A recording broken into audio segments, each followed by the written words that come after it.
Welcome back to Whiskey Mania. Today we are going to discuss about the top 12 single malt Scotch whiskies. So are you all excited? Get ready for a roller coaster whiskey ride. I've been in your waters.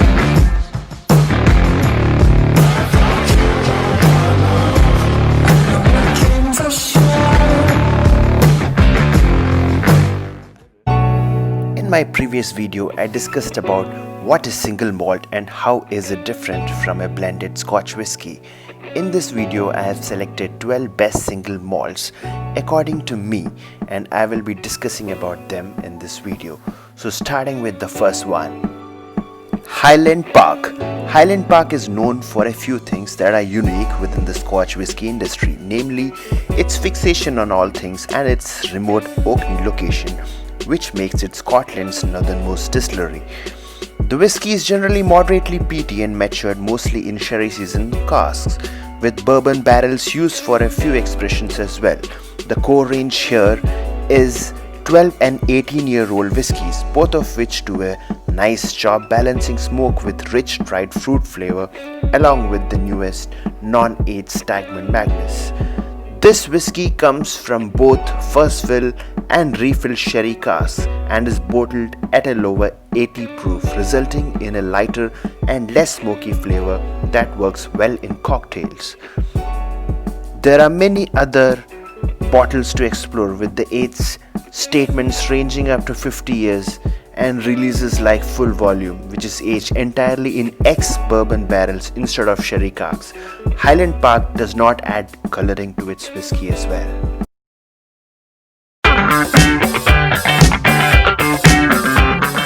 And the second one is Abelour.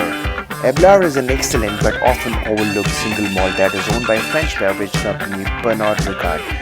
Pernod Ricard is also the owner of Glenlivet, Chivas and Royal Salute. This small distillery uses double cask maturation for most of its expressions, which means that the whiskey that goes into 12 to 16 and 18-year-old bottle is matured in both bourbon and sherry casks before being blended and bottled. The sherry influence gets most intense with age, reaching its peak in the 18-year-old.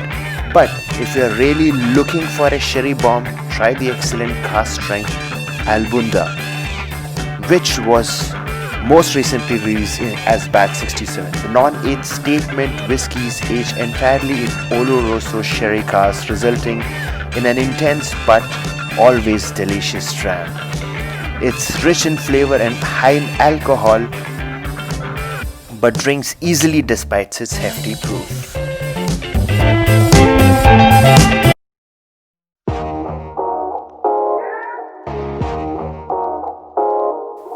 And the third one is the Balvenie. William Grant and Sons has two neighboring distilleries just outside of Dufftown in Speyside, the larger Glenfiddich and the small Balvenie.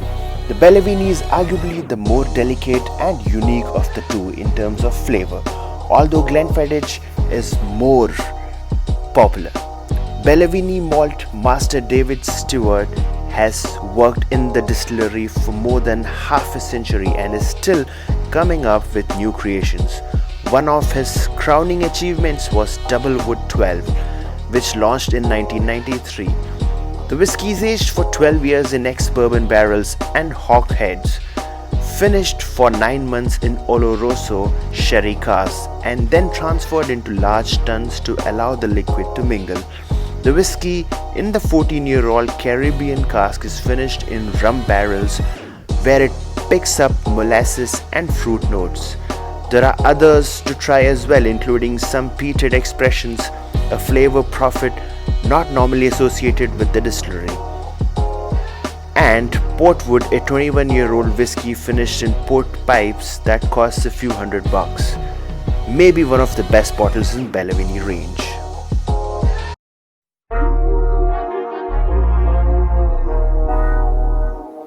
And the number 4 on list is Laphroaig.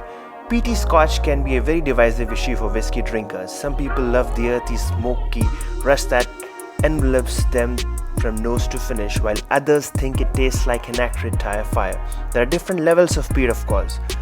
Laphroaig from the Islay region of Scotland, known for its smoky scotch, falls around 45 ppm, which makes this a decidedly peat-forward whiskey. The 10-year-old is a staple you can find at most bars and liquor stores, and its solid choice full of sweet vanilla and grill smoke flavors.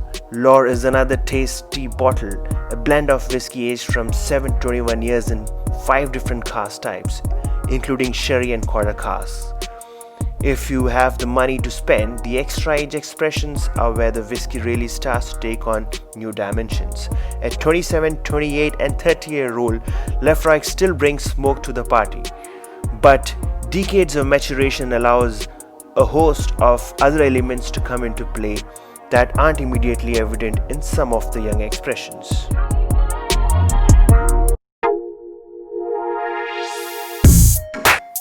And the number 5 on the list is Bowmore.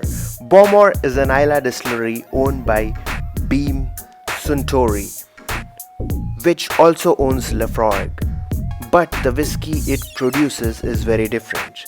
The number 1 vaults are supposedly the oldest maturation warehouses in the world, so goes the line from the distillery. Regardless, this is layered, textured whiskey that stays with you for a while. The 15-year-old spends its last 3 years maturing in Oloroso sherry casks, while the liquid in the 18-year-old spends its life in both bourbon and sherry casks before being blended together.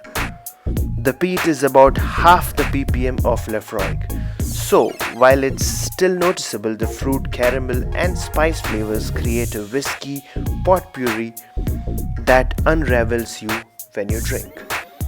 Bowmore is also known for releasing half-century-old whiskies like Black Bowmore 50 and 1966 vintage that cost tens of thousands of dollars. These are very unique and offer a taste of history, but stick with the affordable core range and you won't be disappointed.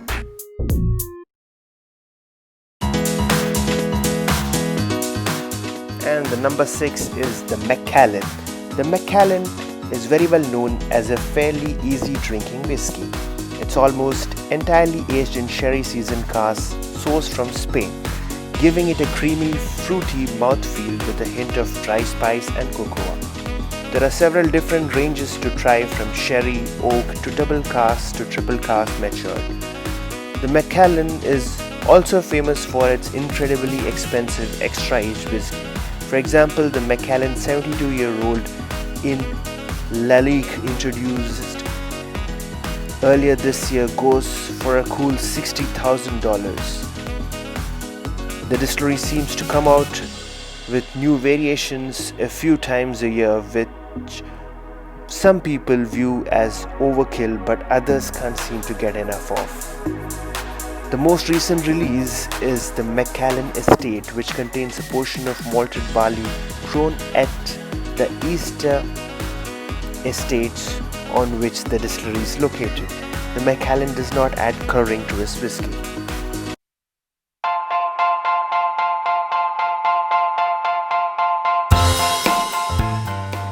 And number 7 on the list is Craigellachie. Craigellachie has a whole bad boy of Speyside theme going on, but let's put that aside for a minute.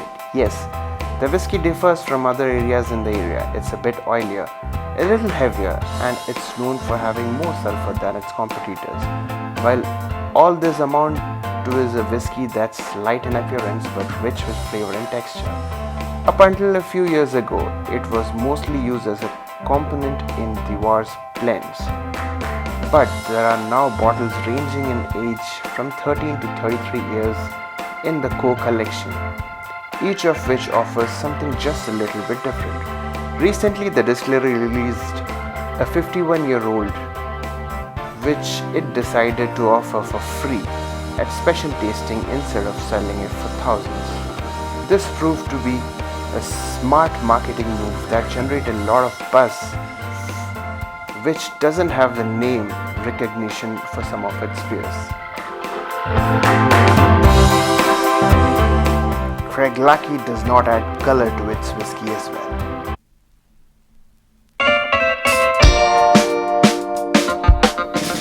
Another robust Islay whiskey comes from Ardbeg, which is about 50 ppm, is slightly peatier than Laphroaig. Ardbeg is the sister distillery to Glenmorangie, generally appeals to hardcore fans of the smoky stuff, and for many years was sort of cult whiskey. But there's a lot of nuisance underneath all of that salty, ripe, bold, burnt vanilla flavor. The whiskey is predominantly aged in first and second fill bourbon barrels, with some liquid going into sherry butts and French oaks as well. The 10-year-old anchors the range with some hard to pronounce Gaelic named expressions to round it up. Ugailid brings sherry cask whiskey into the mix, with dried sherry and prune notes complementing the peat, with ABV to 57.1%. Each June the distillery celebrates Ardbeg Day with a special release. This year it introduced rum, a whiskey finished in rum cask. Ardbeg does not add colouring to its whiskey.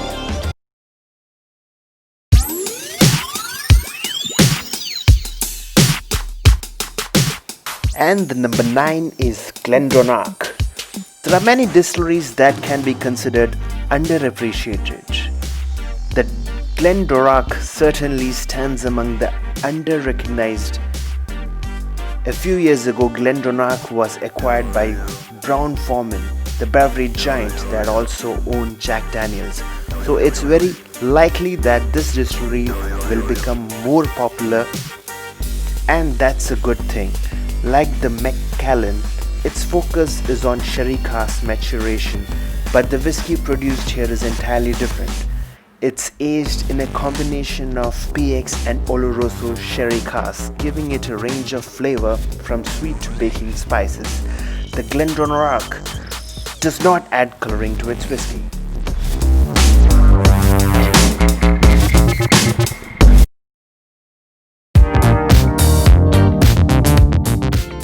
And the 10th one on the list is Bruichladdich. Bruichladdich is a study in creative contradictions. The Islay distillery produces some of the most heavily peated whiskies available. Literally, the Octomore range ventures into the hundreds of ppm, which is extremely, seriously, not fucking around, smoky. Then there's the classic Lady, a light, unpeated whiskey, full of citrus and green fruit notes that could not be more different. Recent expressions have focused on the concept of terroir in whiskey, an idea that Bruichladdich is trying to convince the doubters really exist. While some people think the cask plays the bigger part in flavor, overriding barley varieties and even peat sources, Bruichladdich is intent on proving otherwise. Islay Barley 2011 was distilled using barley from 6 Islay farms, all of which Bruichladdich identified in an attempt to convey the flavors of its climate and region. Finally, there's the Port Charlotte range, which infuses heavily peated barley into the mix, although it's nowhere near as punchy as the Octomore range. Bruichladdich does not add colouring to its whiskey.